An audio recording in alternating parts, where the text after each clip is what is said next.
Alibaba and the 40 Thieves. First moment, the discovery of the secret cave. In the ancient city of Baghdad, there lived two brothers who could not have been more different from each other. Qasim was a wealthy merchant who had married into a rich family and lived in a grand house filled with luxuries. His younger brother, Alibaba, was a poor woodcutter who struggled each day to feed his family, living in a simple mud brick house with his wife and children. Every morning, Alibaba would take his 3 donkeys into the hills outside the city to gather firewood, which he would then sell in the marketplace for a few copper coins. It was hard, honest work, but it barely provided enough for his family's basic needs. Despite their different fortunes, Alibaba harbored no jealousy toward his wealthy brother and remained content with his simple life. One scorching afternoon, while Alibaba was cutting wood in a remote valley far from the city, he heard the thundering sound of many horses approaching. Fearing they might be bandits or soldiers, he quickly drove his donkeys behind some large rocks and climbed up into the thick branches of a tall tree to hide. From his concealed position, Alibaba watched in amazement as exactly 40 fierce-looking men on horseback rode into the valley. They were dressed in rich but weathered clothes, with curved swords at their sides and daggers in their belts. Their faces were hard and scarred, and they moved with the confidence of men who feared no one. At their head rode a tall, imposing figure who was clearly their captain.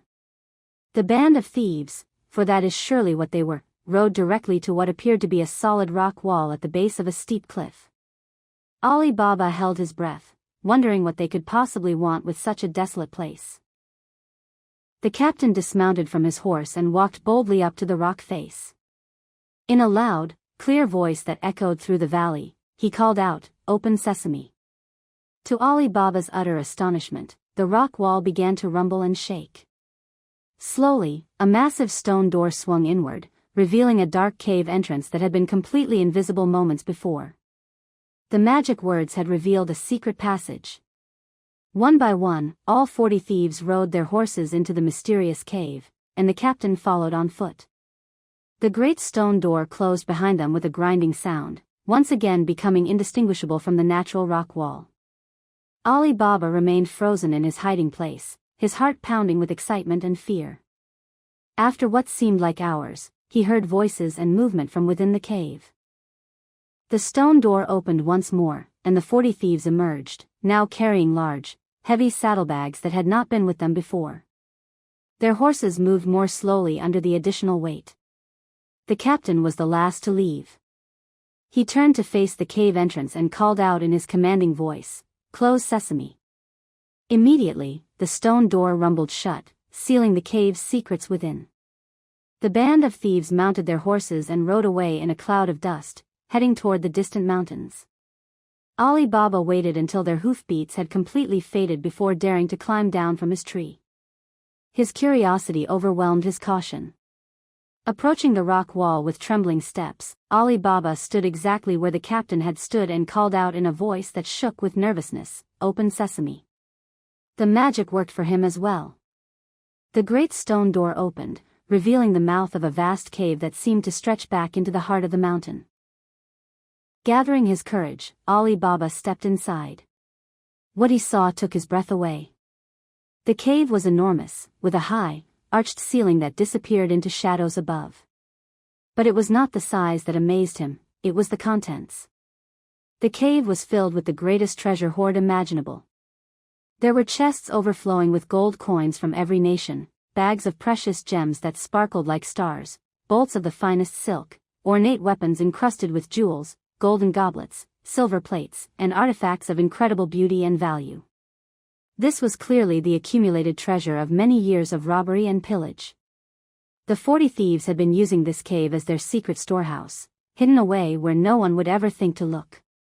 Alibaba realized that he could take some of this treasure without the thieves ever noticing. There was so much that a few missing bags of gold would never be detected.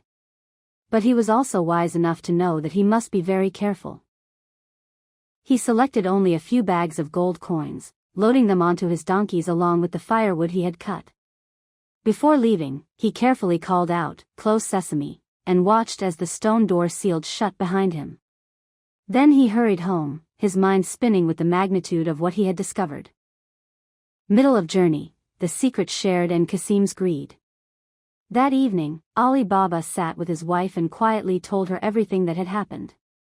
At first, she could hardly believe his incredible tale, but when he showed her the bags of gold coins, her eyes grew wide with wonder and fear.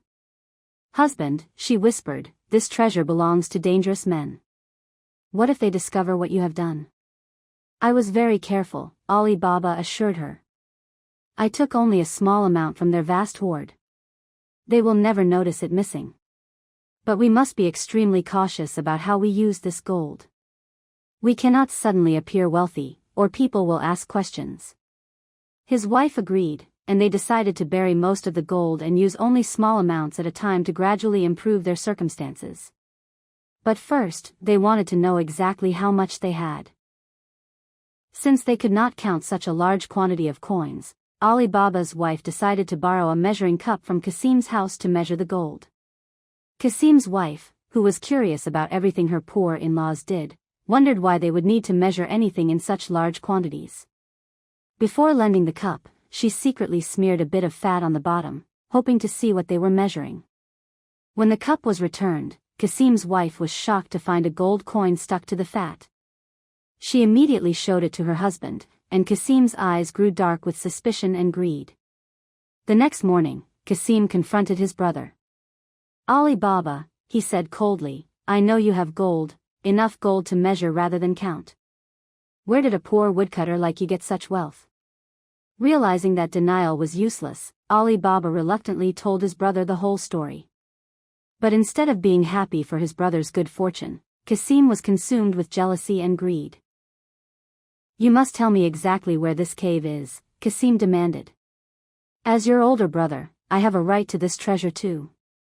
Besides, I know how to handle great wealth. You might waste it or attract suspicion." Against his better judgment, Alibaba revealed the location of the cave and taught Kasim the magic words. He begged his brother to be careful and to take only small amounts that would not be missed, but Kasim's eyes gleamed with avarice. Early the next morning, Kasim set out with 10 mules and large sacks, planning to take as much treasure as he could carry. He found the cave easily and spoke the magic words. When the stone door opened, he rushed inside, overwhelmed by greed at the sight of such incredible wealth. Kasim worked feverishly, filling his sacks with the most valuable treasures he could find, the largest gems, the purest gold, the most precious artifacts. He was so excited and greedy that he lost all sense of time and caution. Hours passed as he stuffed his sacks full. Finally, laden with more treasure than his mules could possibly carry, Kasim approached the cave entrance to leave. But in his excitement and greed, his mind went blank. He could not remember the magic words to open the door. "Open barley," he called frantically. Nothing happened. "Open wheat. Open corn." Still nothing.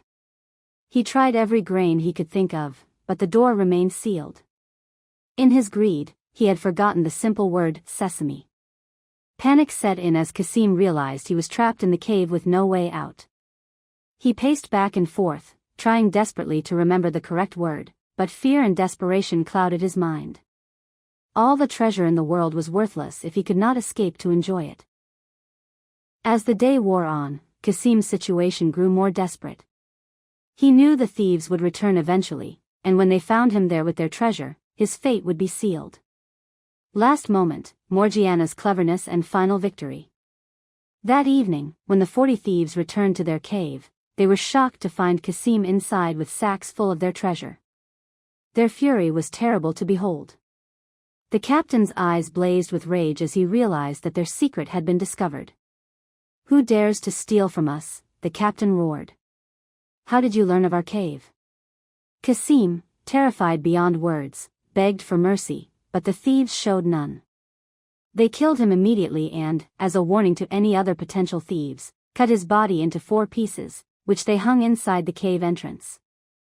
"This will serve as a lesson to anyone else who might discover our secret," the captain declared grimly. "But we must also find out who else knows of this place. This man did not discover our cave by accident."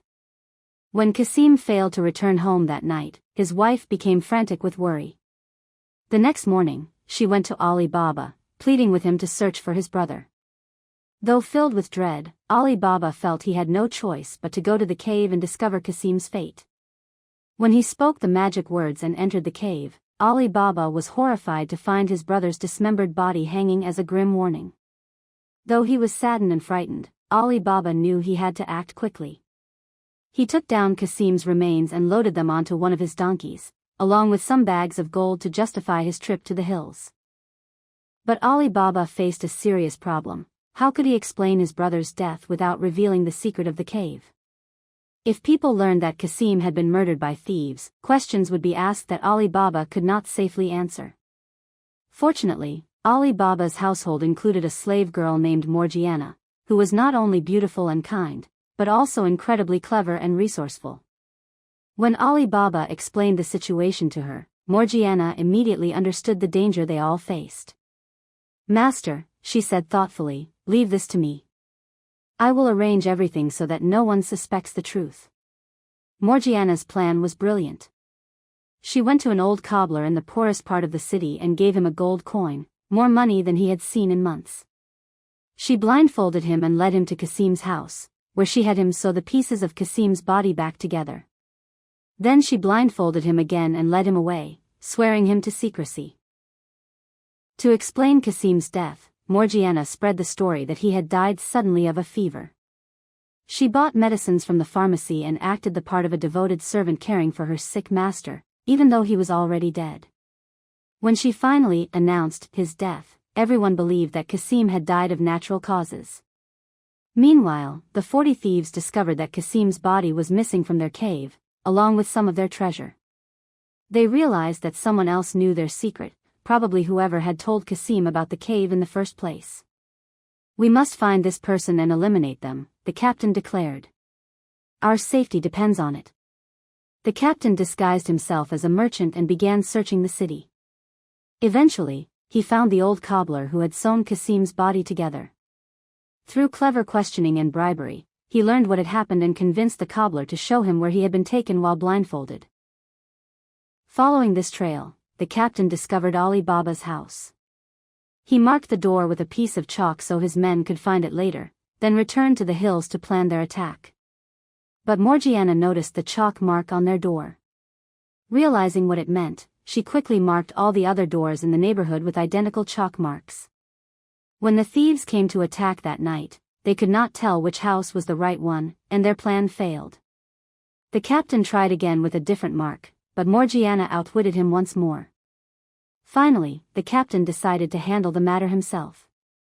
He disguised himself as an oil merchant and came to Ali Baba's door with 19 large oil jars loaded on mules. He claimed he needed shelter for the night. Ali Baba, being a kind and hospitable man, welcomed the stranger into his home. But the captain's plan was deadly. 39 of his men were hidden inside the oil jars, waiting for his signal to emerge and kill everyone in the household. Only one jar actually contained oil. Once again, Morgiana's sharp wit saved them all. While preparing dinner, she went to get oil from the merchant's jars and discovered the hidden thieves. Thinking quickly, she heated a large pot of oil until it was boiling, then poured the scalding oil into each jar, killing all the hidden bandits silently. When the captain gave his signal that night, no one emerged from the jars. Realizing his men were dead and his plan had failed, he fled into the darkness, vowing revenge. The captain made one final attempt on Ali Baba's life. He spent months establishing himself as a respectable merchant in the city, then befriended Ali Baba's son and arranged to be invited to dinner at Ali Baba's house. He came armed with a hidden dagger, planning to kill Ali Baba during the meal. But Morgiana recognized the false merchant as soon as she saw him. During dinner, she performed a traditional dance for the guests, but as she danced, she drew a dagger and suddenly plunged it into the captain's heart, killing him instantly. Ali Baba was shocked and angry until Morgiana showed him the dagger hidden in the dead man's robes and explained who he really was. Realizing that Morgiana had saved his life yet again, Ali Baba was overwhelmed with gratitude. "Morgiana," he said, tears in his eyes, "you have saved me and my family more times than I can count. You are no longer a slave in this household, you are my daughter." Ali Baba freed Morgiana and arranged for her to marry his son, giving her a generous dowry and welcoming her as a true member of the family. With the captain dead and all 40 thieves eliminated, the threat was finally over. Now Alibaba could safely visit the treasure cave whenever he needed to. He used the wealth wisely, helping his family and friends, giving generously to the poor, and living comfortably but not ostentatiously. He shared the secret with his son and Morgiana, and when Alibaba died many years later, the knowledge passed to them. The treasure cave served Alibaba's family for many generations, but they always remembered the lessons learned from their dangerous adventure, that greed leads to destruction, that cleverness and loyalty are more valuable than gold, and that true wealth comes not from what you possess, but from the people who love and protect you. The moral of the story. Alibaba's tale teaches us several profound life lessons. Greed leads to destruction. Qasim's fate serves as a stark warning about the dangers of unchecked greed. His desire for more treasure than he could safely take led directly to his death. Alibaba's modest approach, taking only what he needed, kept him safe. Intelligence and loyalty are more valuable than gold. Morgiana's quick thinking and unwavering loyalty saved Alibaba's life multiple times. Her cleverness was worth more than all the treasure in the cave, which is why Alibaba rewarded her with freedom and family status. True wealth comes from relationships. Alibaba's real treasure was not the gold in the cave, but the love and devotion of people like Morgiana. The bonds of family, loyalty, and mutual care proved stronger than any amount of money. Moderation and wisdom prevent disaster. Alibaba succeeded where his brother failed because he was cautious and took only what he needed. His restraint and careful planning allowed him to benefit from his discovery without falling victim to it. Kindness and hospitality create unexpected allies. Alibaba's generous treatment of Morgiana as a valued member of his household, rather than just a slave, earned him a protector who repeatedly saved his life. Justice eventually prevails. Though the thieves were powerful and dangerous, their evil actions ultimately led to their destruction. Good triumphed over evil through courage, cleverness, and determination. Secrets shared unwisely can be dangerous. Alibaba's decision to tell Qasim about the cave led to tragedy. The story reminds us to be careful about sharing sensitive information, even with family. The tale ultimately celebrates the victory of ordinary people over seemingly insurmountable odds through the power of wisdom, loyalty, and moral courage. It shows us that true security comes not from hidden treasures, but from the strength of our character and the devotion of those who truly care about us.